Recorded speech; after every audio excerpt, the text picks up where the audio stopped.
La dame a crié, donc je suis descendue, je lui ai dit mais qu'est-ce qui vous arrive madame, pourquoi vous criez comme ça? Et je vois un bébé dans le carton, toute bleue, toute bleue, toute bleue. C'était le choc. Comment un enfant qui vient de naître est mis dans une boîte dehors, à la rue. C'est impensable en fait. Le 17 novembre 2004 au matin, Kamar découvre sous sa fenêtre un enfant prématuré dans une boîte à chaussures. 20 ans plus tard, elle apprend que la jeune fille abandonnée qu'elle a sauvée de la rue a contacté le Parisien pour donner de ses nouvelles. Je vous écris pour vous dire que je suis le nouveau-né en question et que j'ai été adoptée par une famille aimante et bienveillante. C'est en apprenant la suite de l'histoire que Kamar s'est rappelé les minutes décisives qui ont permis à l'enfant de vivre. J'aurais jamais imaginé en fait ce que j'ai vu ce jour-là. Et tout a commencé par le cri d'une passante en bas de chez elle. Moi j'habitais ici au premier et la passante elle était dans tous ses états. Et comme elle parlait pas français, elle était encore en panique comme ça. Et là elle me dit baby. Je lui dis quoi? Le carton il était là, ici il y avait les poubelles. Et il y avait un torchon comme ça sur la boîte, légèrement décalé. Et je suis descendue, je pensais que c'était une boîte avec des chatons au début. On ne savait même pas si elle était en vie. On ne savait pas, elle était vraiment repliée sur elle-même, toute bleue, comme ça, en bulle.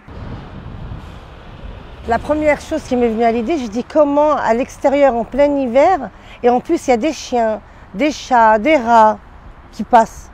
Vraiment, hein, on avait beaucoup de rats dans ce quartier ici. J'ai pris le carton sans réfléchir comme ça, et j'ai couru à l'étage. Et en criant maman, maman. Et ma mère, elle a tout de suite réagi. Elle a pris une grande serviette, elle l'a mis tout de suite dans l'évier comme ça. Et elle a mis de l'eau à une température bien pour les bébés et tout. Là, elle a commencé à ouvrir un peu les poings et les yeux par la suite.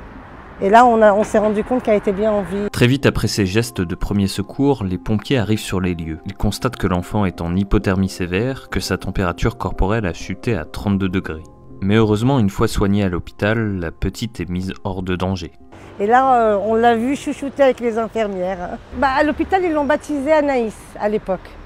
Et donc, c'est le prénom qui nous est resté dans la tête. Et on se souvient, à chaque fois, on en reparle de cette histoire.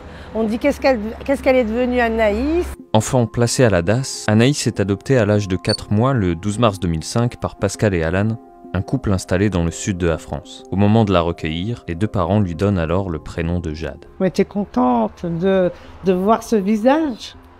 Nous, on l'a vu, on a vu ses premières heures. Enfin, ses premières minutes, on va dire. Sa mère biologique avait été retrouvée par la police 8 mois après avoir abandonné sa petite fille. Les enquêteurs de la brigade des mineurs étaient parvenus à remonter jusqu'à elle grâce au code-barre de la boîte en carton. Âgée de 34 ans à l'époque, elle a été dispensée de peine au regard de son enfance douloureuse, de son extrême précarité, de son léger retard mental et de sa lourde épilepsie. Comment elle s'est retrouvée dans cette boîte, on s'est toujours posé la question. Très contente, très heureuse en fait, de savoir qu'elle a grandi, qu'elle est en bonne santé et qu'elle a trouvé des bons parents. C'est super. On lui souhaite en fait tout le bonheur.